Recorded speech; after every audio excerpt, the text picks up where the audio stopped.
I'm Robin Hirsch. I'm the Associate Director and Gallery Director of Art St. Louis, and I have been here working, not solidly 24 hours a day, but since 1989. And I went to art school, studied photography. I've been an artist my whole life, but ended up volunteering here one day, and then the next day I was on staff.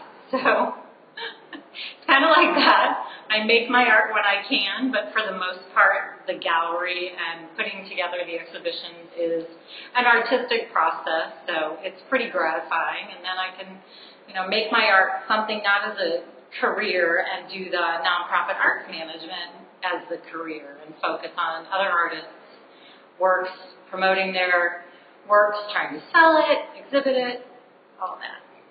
So Art St. Louis is a nonprofit organization, and basically the mission is to serve artists who live and work in a 200-mile radius of St. Louis. So that includes the St. Louis metropolitan area, but it also extends out into Illinois, out into out-of-state Missouri.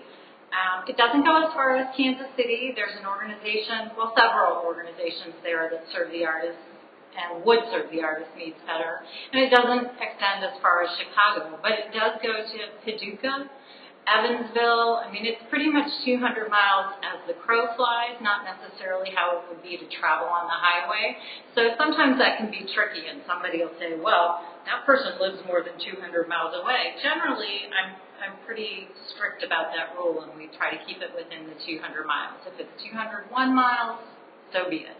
So that's the service area. And then the people that we are serving are artists who are over 21, and they're emerging artists, mid-career artists, and established artists. And those emerging artists can sometimes be 21, 41, 71, 91, and same goes for the established artists. There are artists in all of those kind of categories and in between who are of various ages. So, all of our shows kind of combine those levels of experience. When you come to one of our shows, you're not just going to see artists who are starting out. They are artists who are, again, emerging, mid-career, and established.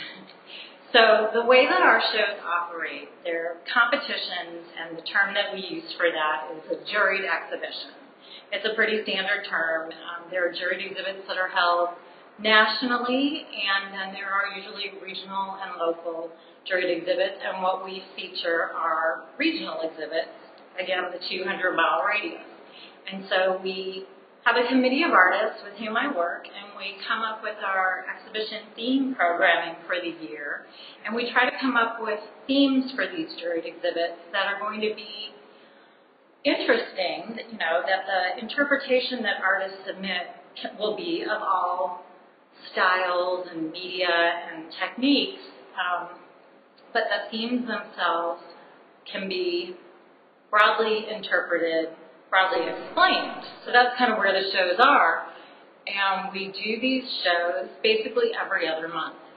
So some of our shows last a month long, some of them last 2 months long, but we do this year-round in the gallery for the most part with the thematic exhibits. We have a couple annual exhibits that are non-thematic, giving artists the opportunity to really submit things that are coming from their own themes, and then they can submit generally 2, 3, or 5 pieces depending on the show. We have an annual show where artists can submit 5 works, and that's a great opportunity to show the juror more of the breadth of a body of work that an artist is doing. So basically, each exhibit has a different pair of jurors that we select to work with and select the artworks. And it is a competition, so artists submit works for consideration, and some works get in and some works don't. It's not random. It's a big decision to select the artworks, and our 2 jurors usually work together to select the pieces for each show. And it's, again, different jurors each time, different artists enter each show, so you never see the same group of artists in exhibit from exhibit to exhibit. So it's always really interesting.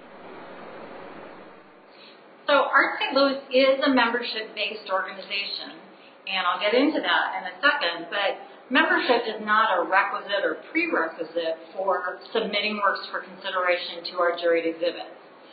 The exhibits are open to anyone who's over 21, living in the St. Louis region, which I said encompasses the 200-mile radius, and then the works always have to be created in the past 2 years. So that means we're exhibiting contemporary current work, and then we also ask that the work submitted not have been exhibited in a local exhibition in the past 6 months. So that gives people who might be following your work and the opportunity to kind of see fresh work by artists. You know, we don't want to exhibit the same pieces that are being exhibited in some of the other places throughout the area.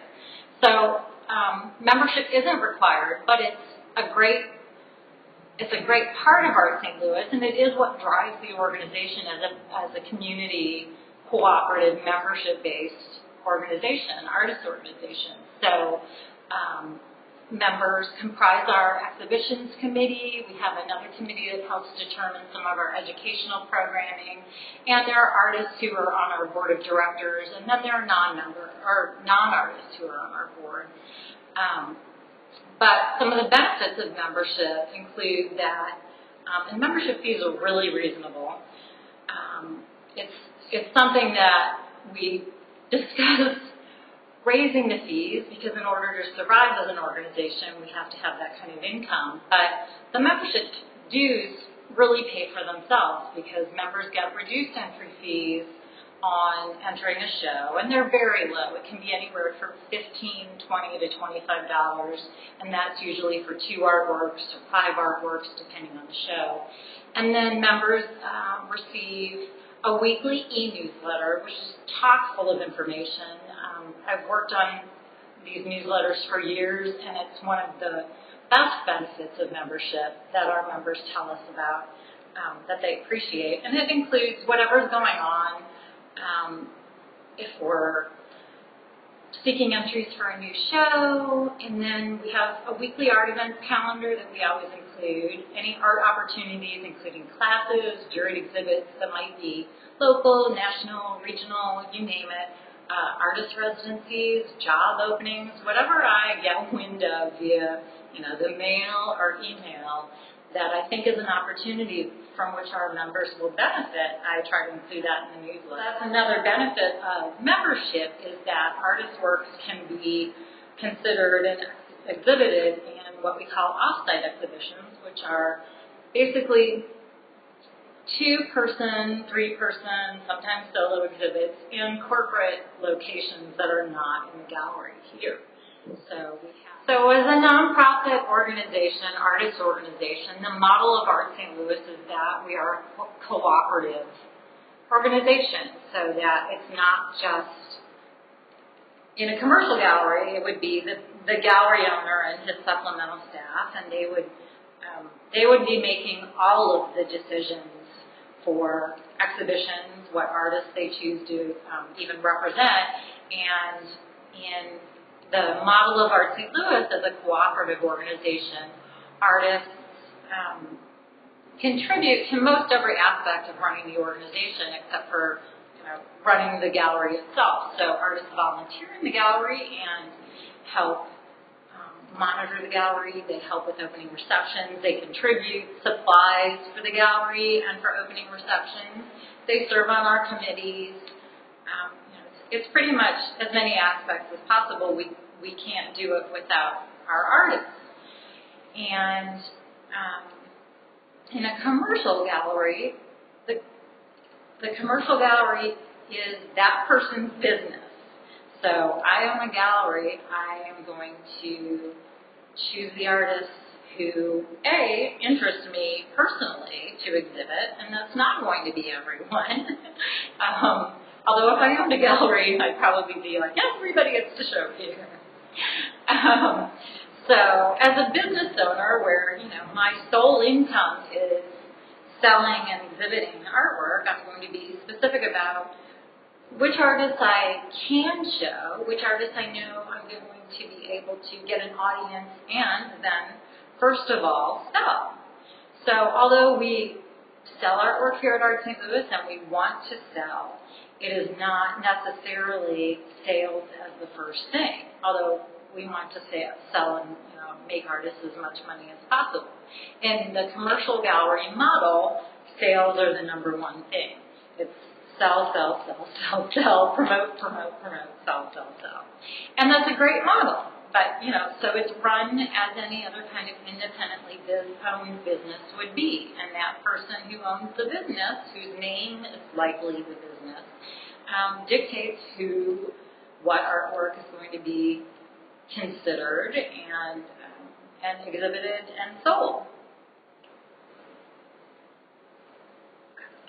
So entering an artwork into a juried exhibit is a huge leap for an artist. If you haven't gotten to that point as an artist, then it's great to just go ahead and do your first one and then go through that whole process and enter another show. If you want your work seen, juried exhibits are one of the best venues by which to have your work exhibited and hopefully purchased. We sell artworks from the gallery. If an artist wants to sell an artwork, artists determine their own prices based on the fact that, or factoring in that Arts & Lewis takes a 30% donation on all sales, and we process all of the sales, and then artists get 70% of the proceeds. So artists always determine their own prices if they want to sell something or not. That's up to them.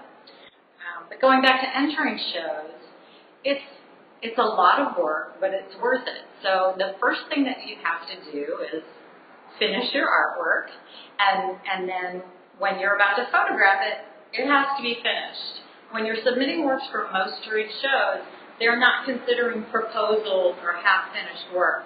The jurors who are looking at your works are going to either select your piece or not for the exhibit. So the piece that you submit is the piece that you need to deliver to the gallery if it's accepted.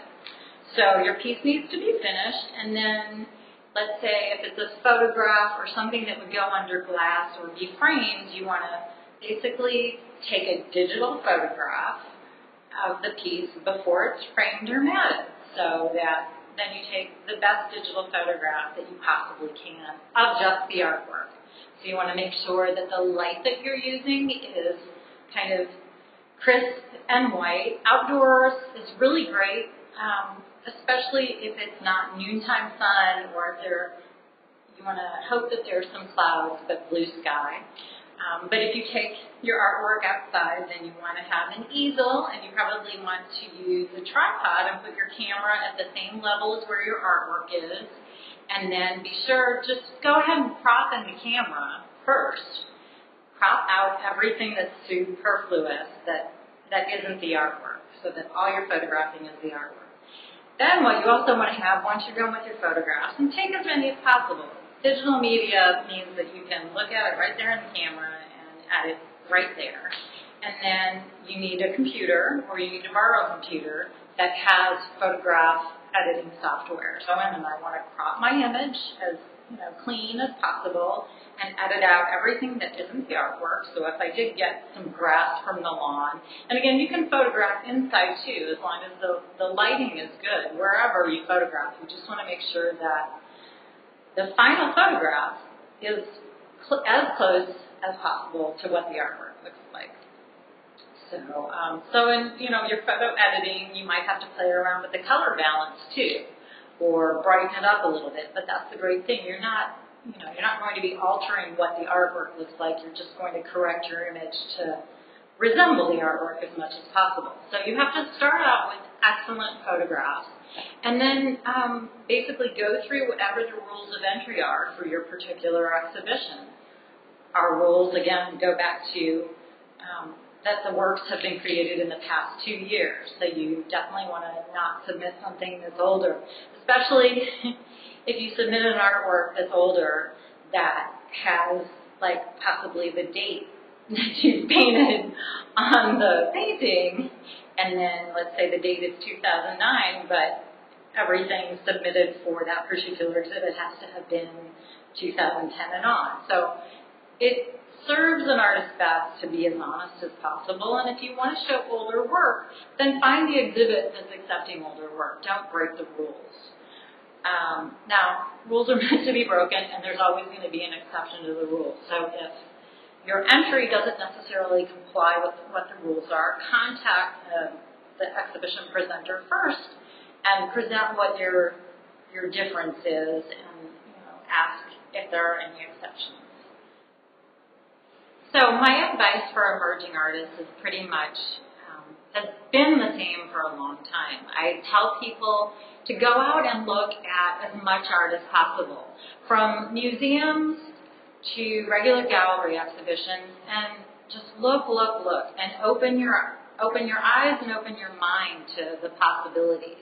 And then start, and not with a critical eye, with a very open mind, but then also start paying attention to, especially the local exhibitions, how artists are presenting their work, how artists whose works you might consider on par with what you're doing, and people who are most likely your peers. Even, you might be an emerging artist, but your skills could be incredibly established and your technique incredibly professional. It's just that you've never submitted your work for a show to have other eyes see it before. So go around and look at as many galleries as possible and see how artists are pricing their work, how artists describe their work, and then without having the need to have a gallery pick up your work for representation, you can approach commercial galleries and nonprofit gallery directors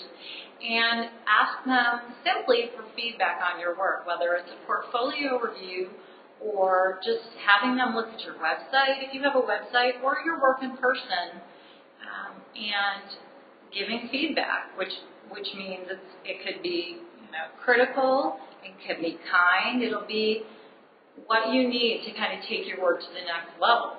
I meet with artists regularly about this. I look at websites, and sometimes people's work is not yet ready to be exhibited, and oftentimes it is. It's just a matter of becoming aware of all the opportunities. I think it serves you better if you don't enter too many shows randomly. So, do your homework or ask for help from somebody who might know a little bit better. That's what my job is to help inform and provide support for artists who are, even the experienced artists might not be sure. So, ask for help. That's the great thing that I would say, yeah, you're going to be heartbroken when you get that rejection. And so then figure out if it had something to do with your work or not. Chances are it had nothing to do with work being bad. It's just that it didn't fit. And move on from there, and then take the next opportunity. It's all good, and your work's being seen, and it will be selected if it's good. It's just finding the right show.